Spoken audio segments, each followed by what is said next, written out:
My name is Chloe. I'm 42 years old and a lieutenant colonel in U.S. Army intelligence. I've carried a 200-pound soldier through active crossfire in the Middle East, but my boots have never felt as frozen as they did at 11:42 p.m. that Friday. My mother had sent a covert emergency code. When I kicked open the door to her North Carolina kitchen, the smell of burnt coffee and fresh blood hit me like a physical punch. My mom, the woman who worked 3 jobs to raise me, was cowering in the corner, her lips split open and bleeding. And Dennis, the stepdad living off her retirement checks. He was sitting in his recliner, burping. He took one look at my soaking wet fatigues and smirked. Well, look who's playing hero. Lose the G.I. Joe act and get out. I don't tolerate disrespect in my house. He thought I was still that helpless 13-year-old kid who used to take his crap. He was dead wrong. Before I tell you exactly how I stripped that man of everything he had, take a second to like and subscribe to the channel if you know what it's like to deal with toxic family. And let me know in the comments, where are you watching from and what time is it right now? Thunder rattled the single-pane glass. Rainwater dripped off my tactical jacket, hitting the linoleum. Drip, drip. I ignored the barking dog in the recliner, didn't even glance his way. My eyes swept the kitchen, a built-in radar scanning for collateral damage. Overturned bar stool, groceries scattered, a smashed jar of pickles pooling green vinegar near the baseboards. I walked straight to my mother. She kept her chin glued to her chest. She was wearing a baggy wool sweater. It was 80 degrees outside in North Carolina. I didn't need a sniper's scope to see what she was hiding. My eyes zeroed in on her wrists clutching a torn paper towel. Bruises, a goddamn timeline of them. Faded yellow on the left forearm from last week. Deep ugly purple near the elbow from Tuesday. And fresh swelling red around her wrists from tonight. The woman who used to work double shifts at the diner so I could have decent shoes for track practice was now folded up like a discarded newspaper. She dropped a damn mug and cut herself, Dennis growled. He stepped into my line of sight, blocking her. He stunk. Cheap bourbon, stale tobacco, and the sour sweat of a man who hasn't worked an honest day in a decade. My mother nodded, a weak, pathetic little nod. She tried to offer a reassuring smile, but the movement just ripped the scab on her lip open again. Fresh blood trickled down her chin. Bile rose in my throat. Overseas, I'd wear this uniform, give an order, and 50 Marines would lay down suppressive fire without blinking. I commanded millions in drone equipment. I dealt with terrorists. But here, in this suffocating kitchen, I was watching my own flesh and blood lie to my face to protect the parasite who just hit her. "Mom," I said, keeping my voice dead flat. "How long?" Dennis snapped. He shoved his bulk out of the recliner. Liquor sloshed over the rim of his glass, soaking into the cheap rug. His face flushed a dark, angry red. "You barge in here, pulling this psycho act." He pointed a fat, grease-stained finger inches from my nose. "Get your ass out to your car. You got no authority here, little girl. Now get out." Then he made his move. He lunged, a heavy, drunken swing. His meaty right hand clamped down on my left wrist, trying to physically drag me to the door. Fatal error. He forgot what I do for a living. He forgot that the military doesn't just teach you how to shoot, they hardwire survival into your nervous system. Before my conscious brain even registered, the threat muscle memory took the wheel. I didn't think. I reacted. I pivoted sharply on my heel, used his own sloppy forward momentum against him. My right hand clamped over his forearm. I twisted his wrist violently inward, stepping past his hip and cranked his arm up high between his shoulder blades. Snap. I shoved him forward. Hard. His face met the stainless steel refrigerator door with a sickening hollow thud. Total elapsed time, 1.8 seconds. His glass of bourbon hit the floor. Shards of glass exploded across the tile. The heavy smell of alcohol spiked the humid air. Dennis let out a choked, high-pitched squeal. The cartilage in his shoulder popped loudly. One more inch of upward pressure, and his rotator cuff would tear completely off the bone. I held him pinned against the metal. He was breathing heavy, his cheek squished against a fridge magnet. I didn't yell. I didn't raise my voice a single decibel. I leaned in close, pressed my mouth right next to his ear. The refrigerator motor hummed against his skull. You ever touch me again, I whispered. The words froze the air between us. And they'll be drinking your life insurance. I let him go. Stepped back, dropping my hands to my sides, perfectly balanced. He slumped against the metal, grabbing his shoulder. His face was chalk white. The arrogant smirk from 2 minutes ago was completely wiped out. He looked exactly like what he was, a weak, cowardly bully who finally met someone who hit back. I turned my back on him, dismissed him entirely. Mom, I said, my voice softening just a fraction. Go to the bedroom, get your overnight bag. We're leaving. She flinched. She didn't move toward the hallway. Her wet slippers made a squelching sound as she shifted her weight. She looked at the spilled groceries, then at the broken glass. Then, terrifyingly, she looked at Dennis for permission. A victim apologizing for the mess her beating caused. Dennis saw it. He saw her hesitation. Even pinned against the fridge, nursing a half-dislocated shoulder, the bastard found his nerve. He realized my fists couldn't break the psychological chains he had wrapped around her neck. He hawked and spat a thick glob of saliva onto the kitchen tile. Go ahead, he sneered, his chest heaving. His voice was shaking, but it was laced with pure, toxic confidence. Take her, pack her bags. He looked right at me, a nasty, bleeding smile forming on his lips. She'll come crawling back to me by tomorrow morning. You know it, I know it, she always does. I watched my mother clutch that cheap blue canvas duffel bag. Her knuckles were bone white, but her feet, shoved into those soaking wet fake fleece slippers, remained glued to the scuffed hardwood floor. She did not move toward the front door. She just stood there, shivering, the wet squelch of her footwear sinking into the wood. The mortgage, she choked out, her voice cracking into jagged little pieces. The electric bill, Chloe, my Medicare supplement. If I leave, he said he will call a lawyer. He will tell a judge my mind is going. He will put me in a state home. I looked at Dennis. He was still leaning against the stainless steel fridge, nursing his wrecked shoulder. His face was pale from the pain, but the bastard was actually smiling. A sick, triumphant little smirk played on his greasy lips. He knew exactly what he was doing. I manage millions of dollars in military drone assets. I can call in an airstrike with a 10-digit grid coordinate, but all the physical firepower in the world could not break the invisible chain he had wrapped around my mother's throat. Financial terror.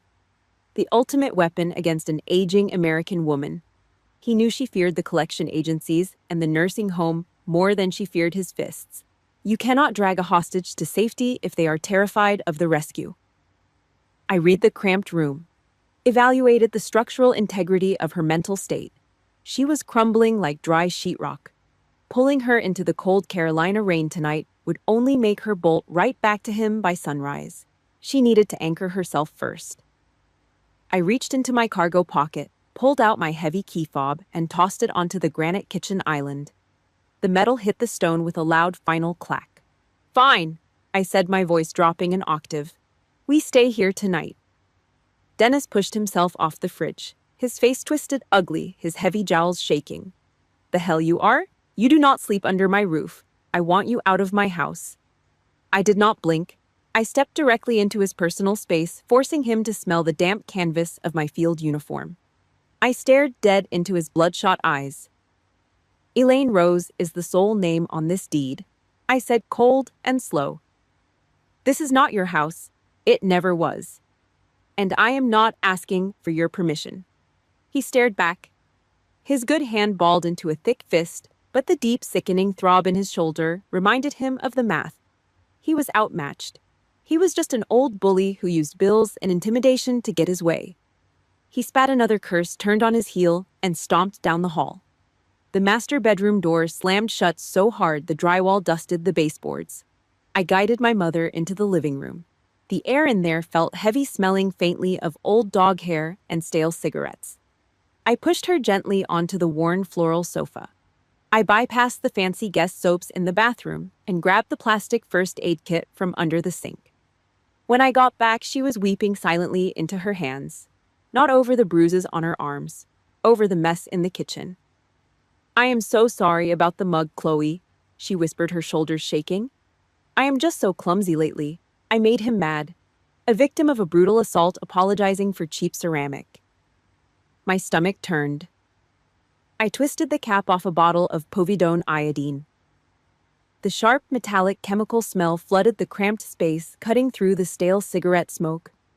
I soaked a cotton ball and pressed it hard to her split lip. She winced, pulling back slightly. I did not hug her. I did not offer empty civilian promises that everything would magically be okay tomorrow. I needed a tactical baseline. I needed to know she could survive the next 8 hours. Mom, look at me. She raised her watery eyes. Do you feel safe sleeping in the guest room tonight, knowing I'm sitting right outside the door? She swallowed hard, her throat bobbing, then a tiny fragile nod. Yes. Before I tell you what happened in the dark that night, I need you to do something. If you have ever watched a toxic person use money bills or medical insurance to trap someone you love, hit the like button right now. Subscribe to the channel so you do not miss how I took this guy down. And drop a comment below, tell me the exact excuse your abuser used to keep you from leaving. I read every single one. I put her to bed. I pulled a thin faded quilt over her shoulders and waited until her breathing leveled out. Then I shut the guest room door behind me. I did not take off my tactical boots. I did not strip off my damp jacket. I sat flat on the floor in the narrow hallway, pulling my knees up, my back pressed hard against the solid wood of her bedroom door. The house went pitch black. The storm outside kept beating against the vinyl siding. I stayed awake. The military taught me how to sleep with my eyes open, how to rest half my brain while the other half listens for a tripwire. I let the silence of the house wash over me, cataloging every normal sound. The hum of the fridge, the rattle of the AC vent. At 1:18 a.m., the floorboards at the far end of the hall groaned. Creak, the sound of heavy bare feet pressing into the old wood. Slow, deliberate. The padding of a predator checking the fence line. I did not move a single muscle. I shifted my breathing to my diaphragm. In through the nose, out through the mouth. Completely silent. A massive shadow blocked the thin strip of ambient streetlight creeping under the front door. The shadow stretched across the hall carpet, stopping right in front of me. Dennis was standing right on the other side of my boots. He was hovering just outside her room. 10 seconds passed. A suffocating dead silence. I could hear the wet, congested wheeze of his breathing in the dark. He was testing the perimeter, checking for a weak spot, seeing if the soldier was asleep. I slowly slipped my right hand into my cargo pocket. My thumb found the textured grip of my folding combat knife. I rested my index finger right on the metal release stud, feeling the cold steel. I did not breathe. Try it, I thought, staring into the black void of the hallway. Just turn the knob. The smell of frying bacon grease coated the back of my throat. 7 in the morning. The kitchen looked completely normal, bathed in the soft yellow light of a Carolina Sunday. But the air still tasted like copper and cheap liquor. Dennis walked out of the master bedroom. He was wearing loose khaki shorts and a faded Duke University sweatshirt. He had showered. A heavy blast of artificial mint mouthwash rolled off his breath, doing heavy duty to mask the sour bourbon sweat from 6 hours ago. He walked straight to the coffee maker, poured himself a mug. Then he dramatically rolled his right shoulder. He winced, sucking air through his teeth, and shot a nasty sideways glare in my direction. He was putting on a clinic in manipulation, acting like fresh clothes and a hot breakfast could somehow bleach the violence out of the kitchen tile. "Shoulder is killing me," he muttered, rubbing the joint. I stood leaning against the granite counter, my posture perfectly straight, holding my own black coffee. I did not give him an inch of sympathy. "Funny," I said, my voice dead flat over the sizzle of the bacon. "I thought I was just a useless desk jockey." His jaw tightened. The mint mouthwash could not hide the ugly rot underneath. He abandoned his coffee and moved across the kitchen, closing in on my mother. Elaine was standing by the sink, peeling a green apple. Her hands were shaking so badly the knife kept slipping.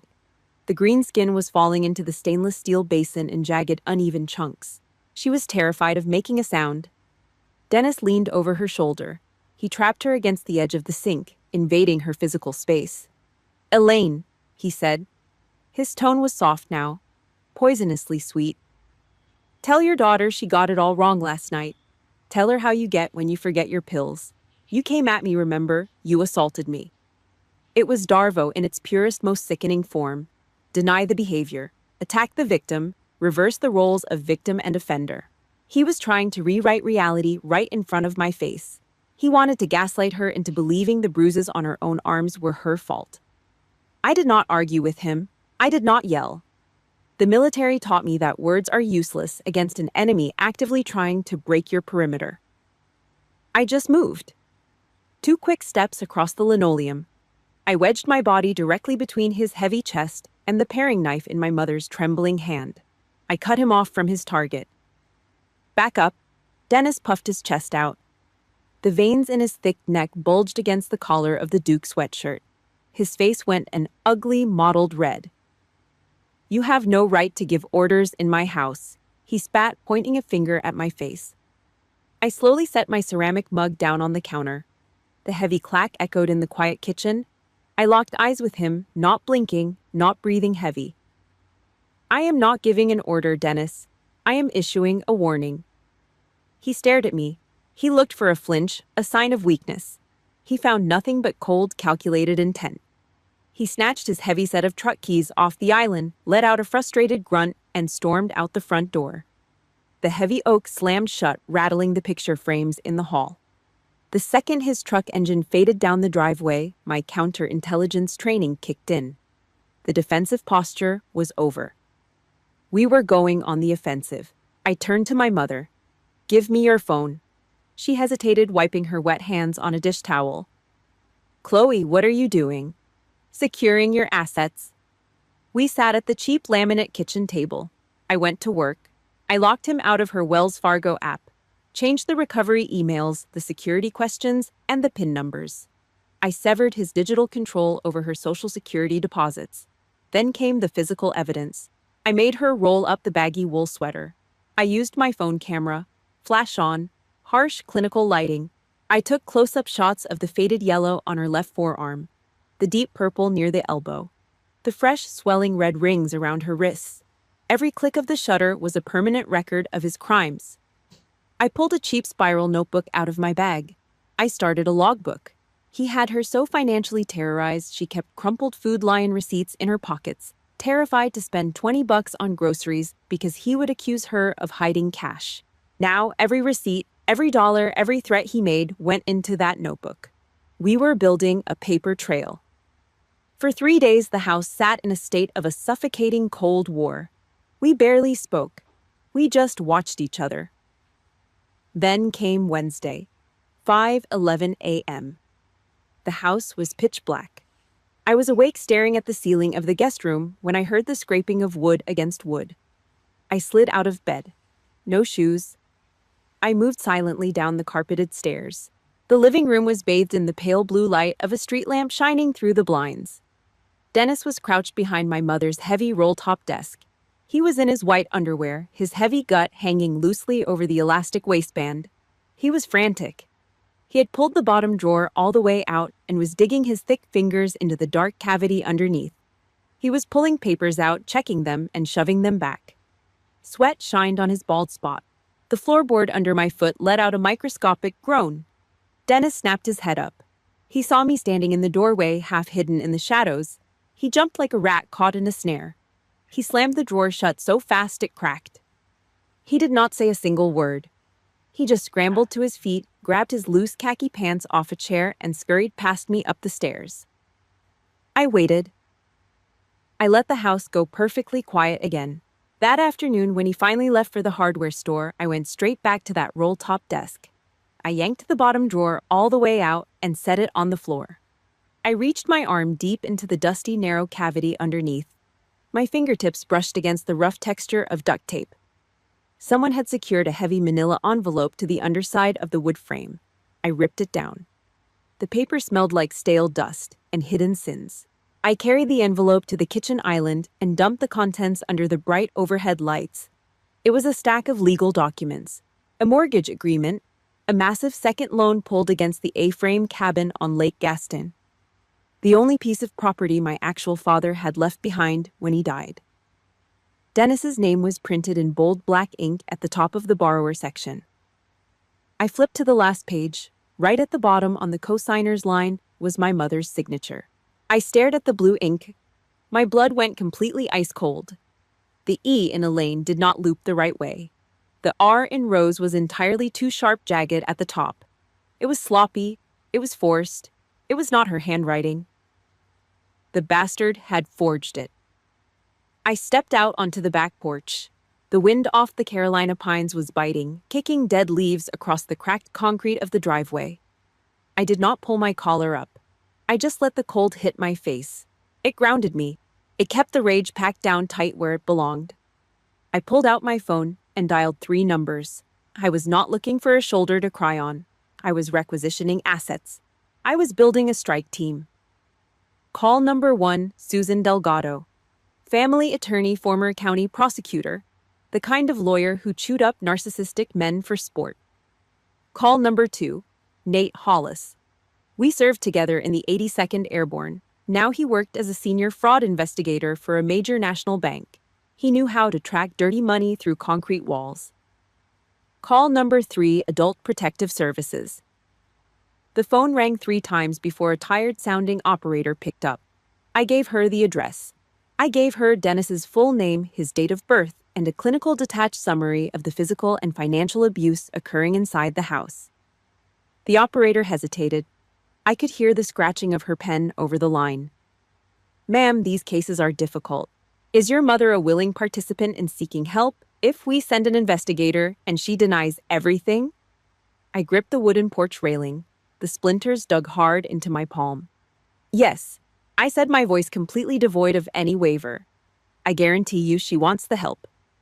I hung up. I shoved the phone back into my pocket. The perimeter was set. Now I needed the ammunition. At 2 in the afternoon, Dennis grabbed his keys and drove his truck down to the hardware store. The heavy rumble of his exhaust had barely faded down the street before I walked into the master bedroom.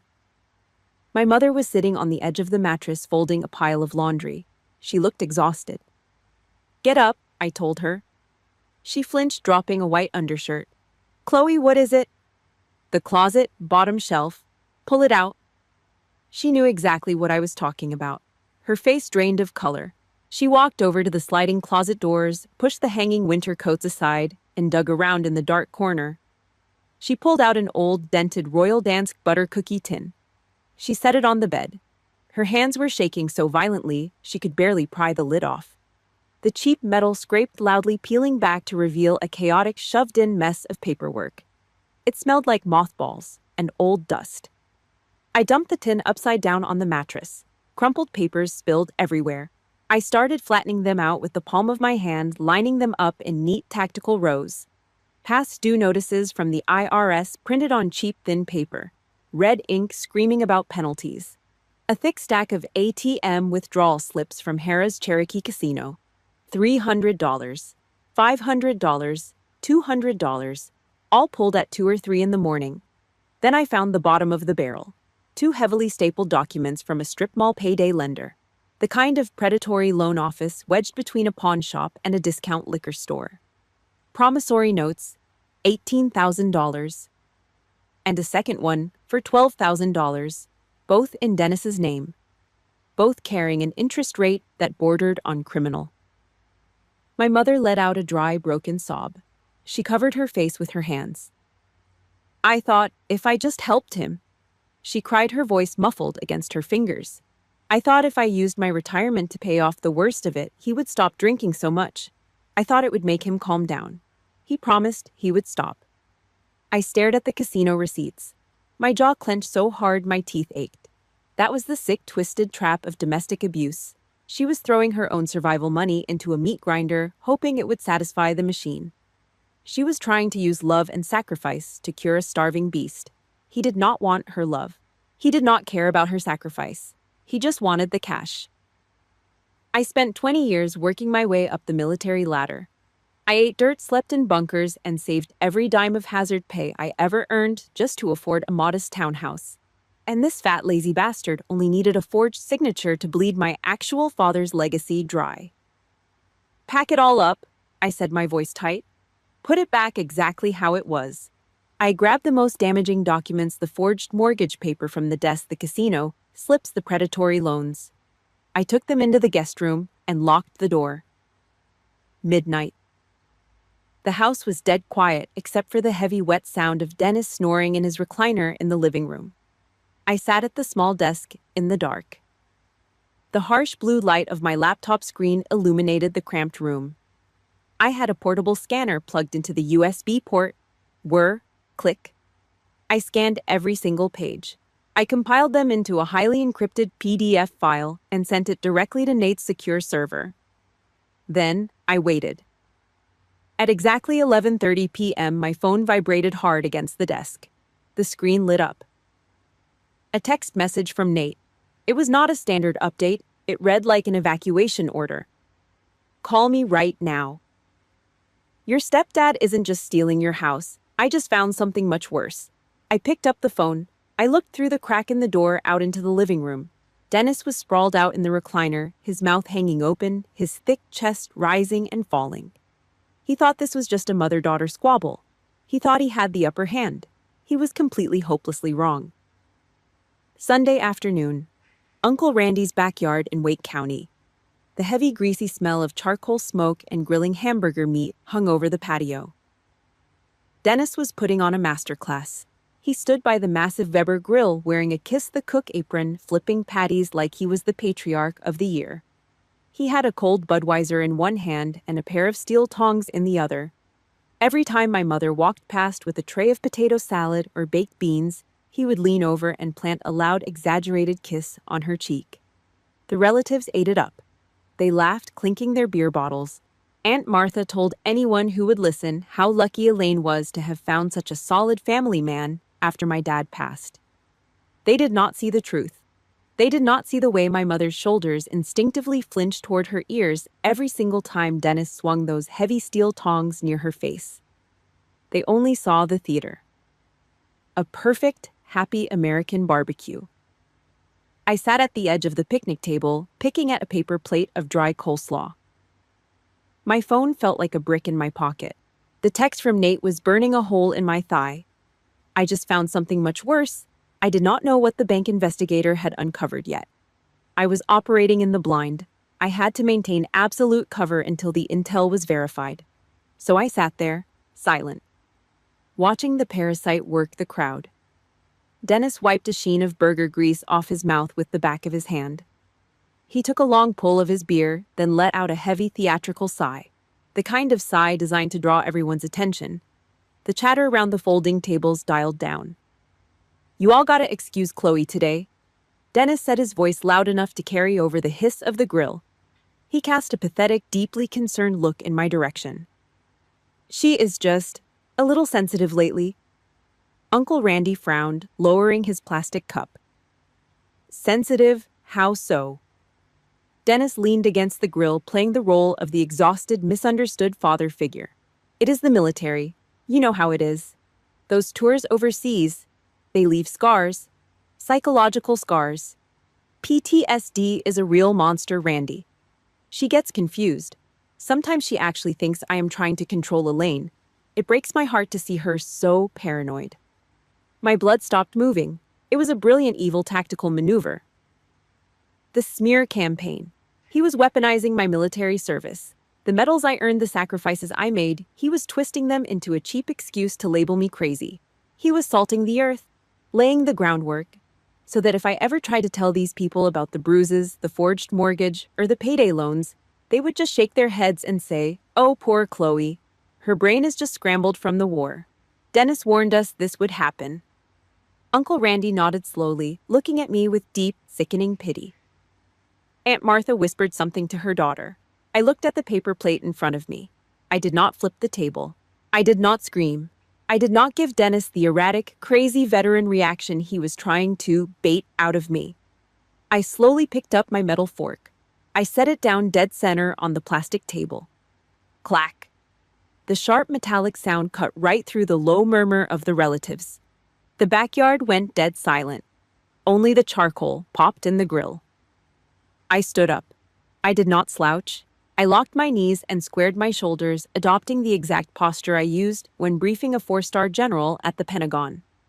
I looked straight across the patio, locking eyes with Dennis. I did not yell. I projected my voice from my diaphragm, clear and cold. I am a military intelligence officer, Dennis. My job is not about being sensitive. I held his gaze. He shifted his weight, the tongs freezing in his hand. The grease on his lips suddenly looked like a cheap gloss. My job, I continued letting the words hang in the humid air, is to find the exact things that people are trying to keep buried in the dark, and I am very, very good at my job. The silence in the backyard thickened.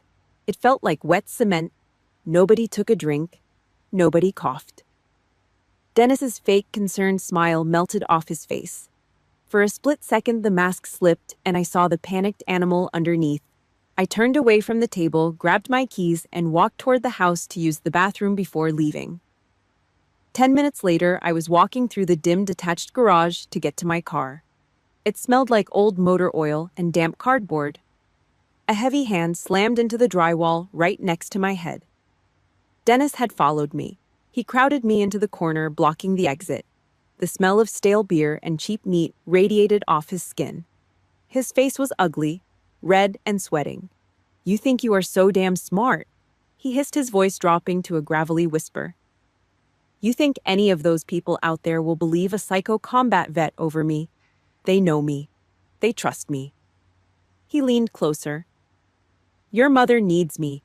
She would starve in the street without my help. You got nothing on me, little girl." He expected me to shrink back against the wall. Instead, I stepped forward. A hard, aggressive half-step that ate up the distance between us. I was taller than him in my boots. I forced him to tilt his chin up just to maintain eye contact. I looked down at his sweaty, flushed face. "You need to shut your mouth, Dennis," I whispered, my voice completely dead. "Especially right now, while you still have the luxury of thinking you are winning." I did not wait for a response. I shoved my shoulder hard against his collarbone, knocking him off balance, and walked out into the driveway. I left him standing in the dark, sweating through his stupid apron. I slammed the heavy door of my SUV. The air inside the cabin was instantly quiet, cutting off the low murmur of the barbecue and the distant hum of traffic on Interstate 40. I jammed the key into the ignition. Before I could turn it, a shadow blocked the driver's side window. Knock. Knock. 2 sharp raps against the glass. I dropped my hand from the ignition. I looked through the tinted window. A man was standing there, lit by the harsh yellow glow of the street lamp at the end of the driveway. He was hunched against the evening chill, a lit cigarette pinched between his thick, calloused fingers. Carl Whitaker. I knew Carl. He was a regular fixture in Dennis's orbit. A retired union pipe fitter who spent his Friday nights drinking cheap beer and playing nickel-and-dime poker at my mother's kitchen table. He was supposed to be one of Dennis's loyal foot soldiers, a guy who nodded along to the crazy veteran stories. I hit the button. The window rolled down with a mechanical hum. The smell of stale tobacco and cheap cologne drifted into the car. Carl leaned down, resting his heavy forearms on the door frame. He looked back over his shoulder toward the backyard fence, making sure the coast was clear. He took a long drag of his cigarette. The cherry burned bright orange in the dark. "Hey, kid," he said. His voice was gravelly, ruined by 40 years of smoking. He did not look me in the eye at first. He just stared at the steering wheel. "You were right back there, at the table." I did not say a word. I just watched his hands, a handler evaluating an asset. "About Dennis hiding things," Carl clarified, exhaling a thin stream of gray smoke into the cold air. He rubbed the back of his neck, looking deeply uncomfortable. "He puts on a good show, the grilling, the jokes. But he is a goddamn snake."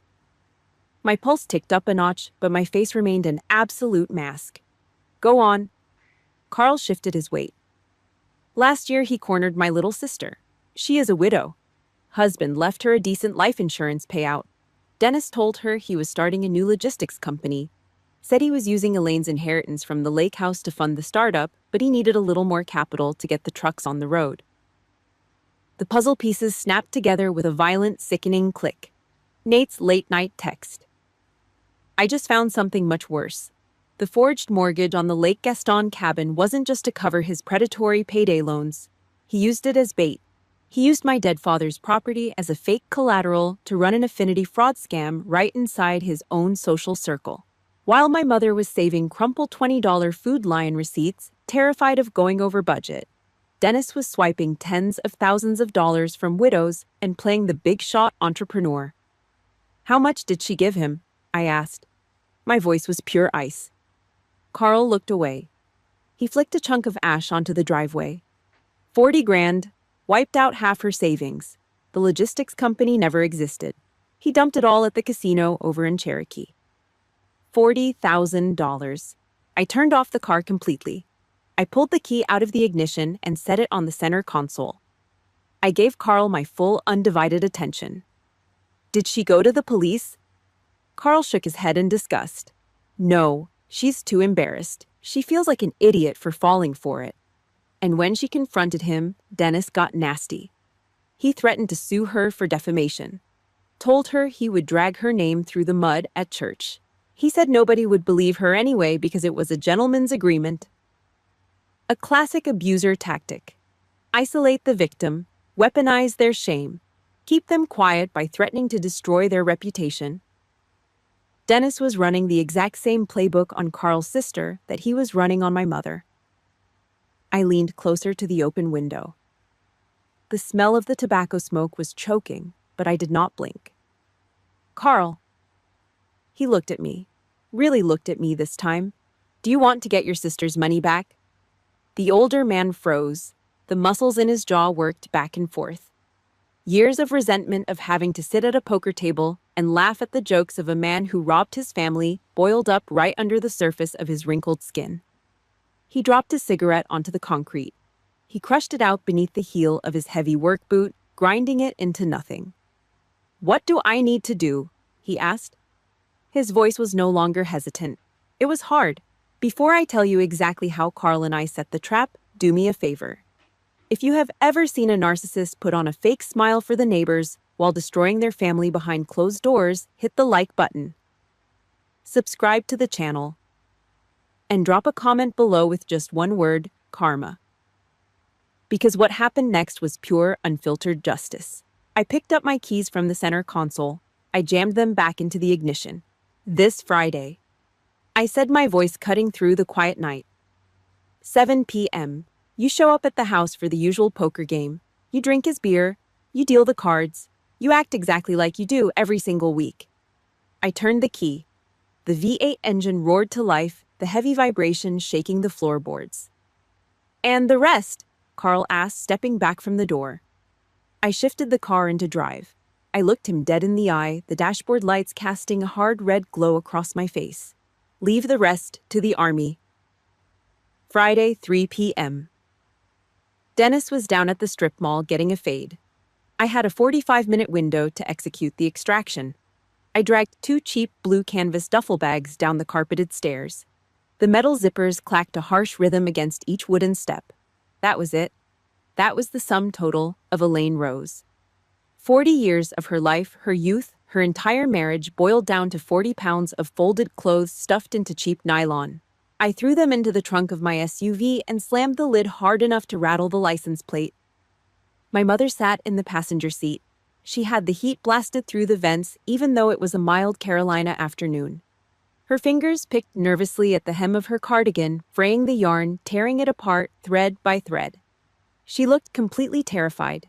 She had the wide-hunted eyes of a hostage escaping a compound, but expecting the perimeter alarm to trip at any second. He is going to be so mad, Chloe, she whispered, staring blankly at the side mirror.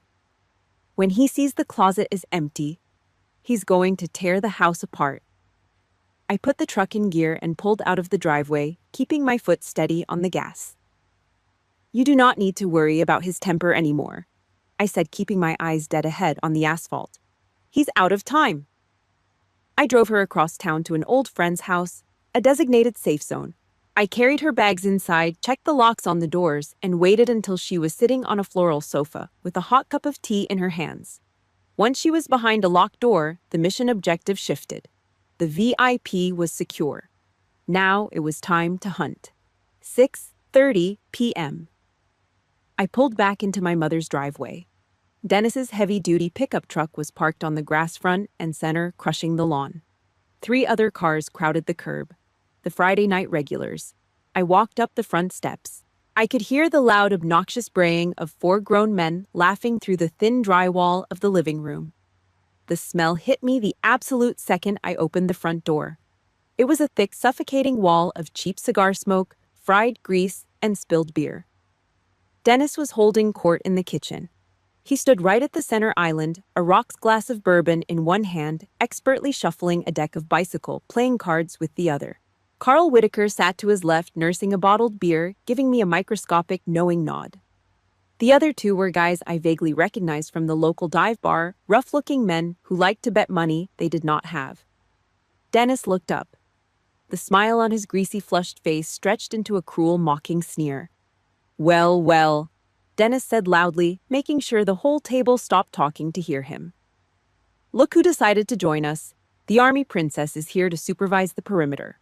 The two guys from the bar chuckled on cue, looking down at their stacks of plastic chips. Carl just took a slow, deliberate sip of his drink. I did not say a single word. I did not react to the bait. I stepped fully into the house, reached behind me, and turned the heavy brass deadbolt on the front door. Click, I locked us all in. I walked over to the kitchen island. I pulled out a high-top wooden stool directly across from Dennis and sat down. I kept my back perfectly straight, resting my forearms on the cool granite counter. I stared at him. "My mother is not here," I said. My voice cut straight through the smell of cigar smoke and alcohol. "She is staying at a friend's house tonight." Dennis froze. His thick fingers stopped shuffling the cards mid-bridge. A flash of genuine electric panic darted across his bloodshot eyes. He looked toward the dark hallway, realizing for the first time that the house was entirely too quiet. No sounds of cooking, no footsteps upstairs. But a narcissist cannot stand to look weak in front of an audience. He recovered fast, leaning hard on his favorite crutch. He let out a loud, patronizing sigh and looked around at the other men at the table. "See what I deal with," he said, shaking his head, playing the victim. "Chloe has some psychological issues. The military scrambled her brain. She thinks I control Elaine. Hell, my wife is so scatterbrained lately she would sign anything I put in front of her just to get it out of her face." It was a trap, and he walked right into it blind. A public confession wrapped inside a cheap insult. I leaned back slightly. I did not raise my voice a single decibel. I just dropped the bomb directly onto the green felt table. "Anything," I asked. "Even a forged second mortgage on the Lake Gaston cabin." The air in the kitchen turned into solid ice. Nobody breathed. The two bar buddies looked up, their sycophantic smiles dying instantly on their faces. Carl set his beer down with a heavy thud. Dennis stared at me. The color drained rapidly out of his heavy face, leaving his skin looking like a sick, bloated corpse. His mouth opened, but his throat seized up. No sound came out. The deck of cards slipped from his sweating hands. They scattered across the granite island, spilling over the edge and hitting the linoleum floor with a soft, chaotic flutter. "What the hell are you talking about?" he finally managed to croak. His voice was trembling violently. The arrogant bravado was completely gone, replaced by the naked terror of a cornered rat. Before I could answer, the front window lit up. Flashes of harsh red and blue light swept violently across the living room walls, strobing through the closed plastic blinds. The heavy crunch of tires rolling fast over the gravel driveway echoed outside. 2 county patrol cruisers had just boxed his truck in completely. Then came the noise. Bang, bang, bang. 3 massive heavy fists pounded on the solid oak of the front door. The guys at the table pushed their chairs back instinctively, the wood scraping loudly against the floor. Panic erupted in the cramped space. Dennis stumbled backward, knocking his stool over. It crashed to the floor. He hit the edge of the sink, gripping the stainless steel counter with both hands just to keep his heavy legs from giving out. He pointed a shaking fat finger right at my face. "What did you do?" he hissed, his chest heaving in absolute terror. Sweat beaded on his forehead. "What the hell did you do, Chloe?" I stood up slowly. I reached across the island and calmly pushed his glass of bourbon to the side. "I did not do anything, Dennis," I said, my voice dead and hollow. "You dug your own grave." The heavy pounding on the door hit again, rattling the picture frames on the wall. The heavy pounding on the door hit again, rattling the picture frames on the wall. Wake County Sheriff's Office opened the door. A deep commanding voice barked from the porch. Dennis jumped, his heavy boots scuffing the linoleum. He looked wildly around the kitchen, his eyes darting from the locked front door to the back window. The red and blue strobe lights bled through the cracks in the cheap plastic blinds, painting his sweaty, pale face in alternating flashes of panic. I remained seated on the wooden stool. I did not move a single muscle. I kept my hands flat on the cool granite counter. "Open it, Dennis," I said. My voice was quiet, but it cut through the heavy cigar smoke like a razor. He swallowed hard. His chest heaved as he stumbled toward the front entrance. His thick fingers fumbled clumsily with the brass deadbolt I had locked just 10 minutes prior. He finally managed to turn it. The door pushed open hard. 2 uniformed deputies stepped into the living room. Their heavy tactical boots thudded against the hardwood floor. Leather gear belts creaked. Radios squawked bursts of static into the silent house. Right behind them stepped a stern-looking woman in a navy blazer, wearing a lanyard holding an Adult Protective Services badge. She held a thick manila folder pressed tight to her chest. Dennis instantly fell back on his only defense mechanism. He tried to control the narrative. He puffed out his chest, forcing a fake nervous chuckle, and pointed a trembling finger straight at me. "Officers, thank God you are here. You need to remove her from my property. She's having some kind of mental episode. She set this whole thing up. She's crazy." The lead deputy, a tall man with graying hair at his temples, did not even look at Dennis's pointing finger. He raised a heavy hand, physically swatting Dennis's arm down like he was dealing with an unruly toddler. "Step back and keep your hands where I can see them." The deputy ordered, his voice leaving absolutely no room for debate. Before Dennis could open his mouth to argue, the sound of a chair scraping violently against the floorboards echoed from the kitchen. Carl Whitaker stood up.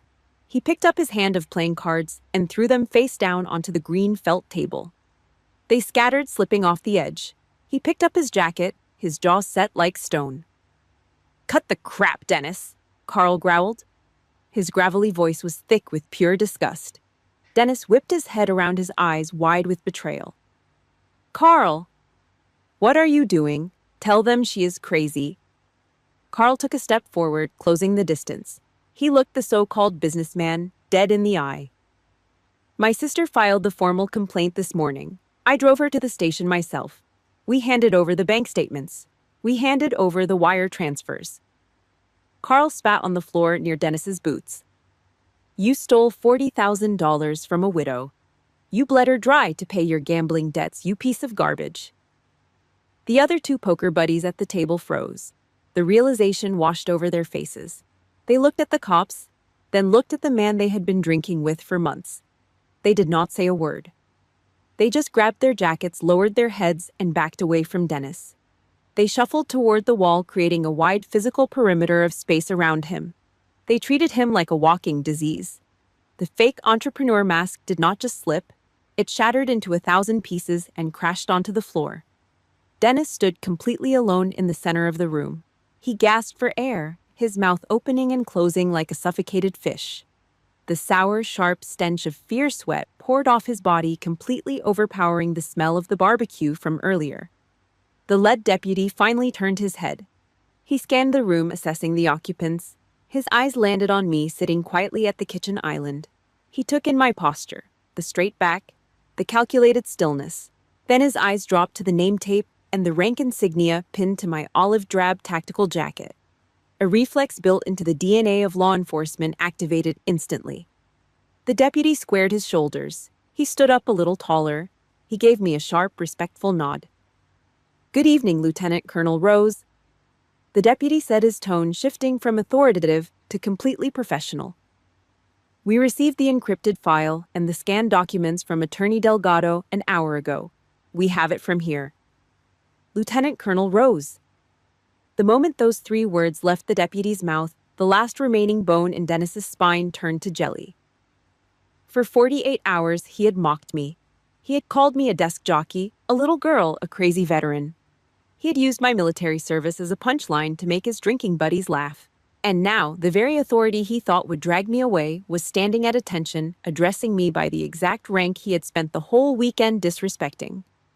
He suddenly realized that my silence over the last 3 days was not submission. It was the cold, calculated patience of a commanding officer letting the enemy walk blindly into a kill zone. His legs gave out. Dennis collapsed heavily onto his knees. The impact shook the floorboards. He looked up at me, his face completely broken. Tears of pure selfish panic welled up in his eyes. He reached a shaking hand out, trying to grab the fabric of my cargo pants. "Chloe!" He whimpered, his voice cracking into a pathetic, high-pitched sob. "Chloe, please, tell them to stop. Do not do this. We are family." I looked down at the pathetic, sweating mass of flesh kneeling on the linoleum. I felt absolutely nothing.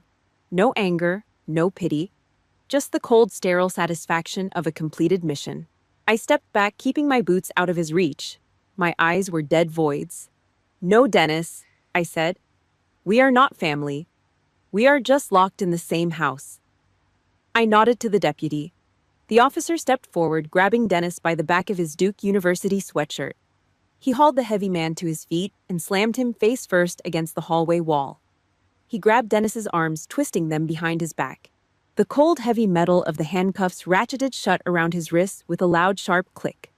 The rain started right as the deputies marched Dennis out the front door. It was a heavy, cold Carolina downpour that instantly washed away the thick smell of cigar smoke clinging to the porch. The two poker buddies did not stick around to watch the show. They slipped out through the sliding glass door in the back, scurrying across the wet lawn like rats abandoning a sinking ship. Only Carl stayed standing quietly near the kitchen sink, watching the man who robbed his sister get exactly what he deserved. Dennis did not put up a fight. He did not yell. He did not pull the "do you know who I am" routine. The cuffs were tight behind his back, forcing his heavy shoulders into a pathetic, hunched slump. The rain plastered the Duke University sweatshirt to his chest. His head hung low. The absolute crushing humiliation of being paraded in front of the neighborhood in steel bracelets had stripped away every single ounce of his narcissistic armor. He was just an old, tired con man caught in the act. A deputy pressed a heavy hand down on the back of Dennis's neck, guiding him into the back of the cruiser. The heavy metal door slammed shut. The sound was flat and final. I stood on the porch, leaning against the wooden railing. I watched the red and blue strobe lights bounce off the wet asphalt. The cruiser pulled out of the driveway, its tires hissing against the rain-slicked street. It turned the corner at the end of the block and disappeared. I took a deep breath. For the first time in 10 years, the air inside that house felt light. The suffocating toxic pressure that Dennis carried into every room was gone. The perimeter was finally clear. 10 minutes later, another car turned onto the street. A dark sedan.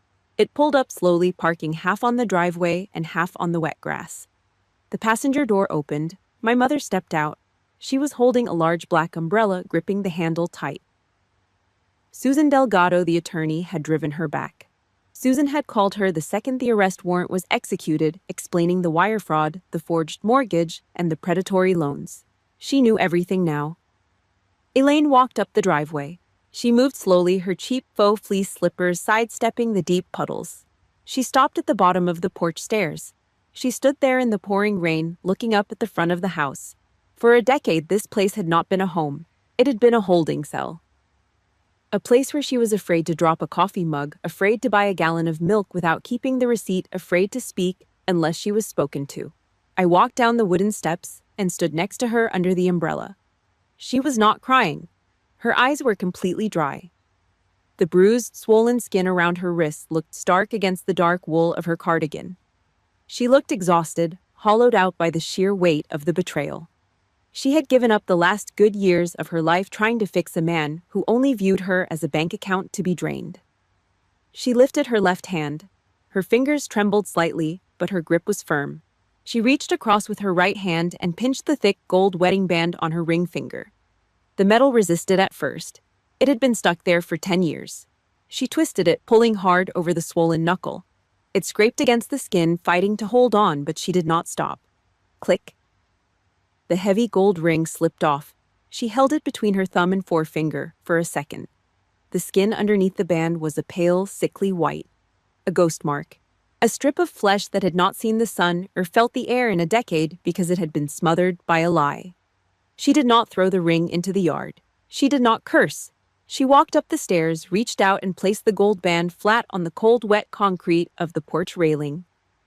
I am just so tired, Chloe, she whispered, her voice blending perfectly with the sound of the rain hitting the roof. I am so tired of being afraid inside my own kitchen. I put my hand on her shoulder. You never have to be afraid in there again. We walked inside. We locked the heavy brass deadbolt behind us. We did not sleep that night. We did not sit on the couch and talk about our feelings. We went to work. The military taught me that you do not leave an unsecured objective. You sweep the building. You neutralize the remaining threats. I walked through the living room, the hallway, and the kitchen, pulling down the small, hidden Wise cameras Dennis had installed to monitor her every move. I ripped the cords out of the walls and threw the plastic lenses directly into the trash. My mother walked into the master bedroom with a box of heavy-duty black contractor bags. She did not fold his clothes. She did not treat them with respect. She grabbed fistfuls of his cheap khaki shorts, his polo shirts, and his stained sweatshirts, shoving them violently into the thick plastic. She threw his shaving kit into the bag. She threw his empty bourbon bottles from the nightstand into the trash. Every single time a black bag was tied off and dragged out to the curb, the house felt larger. By 4 a.m, the master closet was completely empty. Dennis's existence in that house had been erased, bagged up, and left out in the rain for the county garbage truck to haul away to the landfill. I stood in the kitchen wiping the granite counter down with bleach. The chemical smell cut through the last lingering odor of stale cigar smoke. The tactical operation was over. The target was neutralized. The VIP was secure. But as I looked at my mother sitting at the table, her hands resting quietly in her lap, I knew the hardest part was not the extraction. The hardest part was going to be the morning. 4 months passed. The justice system moves like a rusted heavy freight train, but once it finally gets rolling, it crushes whatever gets caught on the tracks. Dennis was sitting in a county holding cell buried under a mountain of severe felony charges. Financial exploitation of an elder. Criminal forgery. Wire fraud. Nate Hollis and his banking team had handed the district attorney a bulletproof paper trail. Dennis's public defender looked like a guy who completely hated his job. My mother sold the house in Wake County. She packed her life into cardboard boxes, hired 2 guys with a box truck, and moved to a small second-floor apartment down in Wilmington. The furniture was cheap. The carpets were thin and smelled faintly of industrial carpet cleaner. But none of that mattered. The biggest change was not physical. It was the absolute, total quiet. For the first time in a decade, she could sleep entirely through the night. She did not wake up in a cold sweat every time a heavy delivery truck rumbled down the street. She did not physically flinch when a car door slammed in the parking lot outside her bedroom window. The baseline hum of terror in her nervous system, the constant exhausting anticipation of the next violent outburst, was finally burning itself out. By mid-October, Susan Delgado delivered the final kill shot in civil court. The forged mortgage document was officially nullified by a judge. The A-frame cabin on Lake Gaston, my actual father's legacy, was legally ours again. I drove us up there on a Tuesday afternoon. The transition from the crowded concrete highways to the quiet 2-lane rural roads felt like driving into a different dimension. The tires crunched heavily over the gravel driveway, kicking up dry brown pine needles into the wheel wells. The air up by the lake felt crisp and sharp. It smelled like wet dirt, decaying leaves, and old weathered wood. I unlocked the heavy wooden front door. We stepped inside. It had been years since Dennis had allowed her to come up here. The place was dusty. Faded white sheets covered the old floral couches in the living room. Dead pine needles rested on the windowsill. But the air inside was safe. It belonged to us. My mother walked straight past the living room and into the small galley kitchen.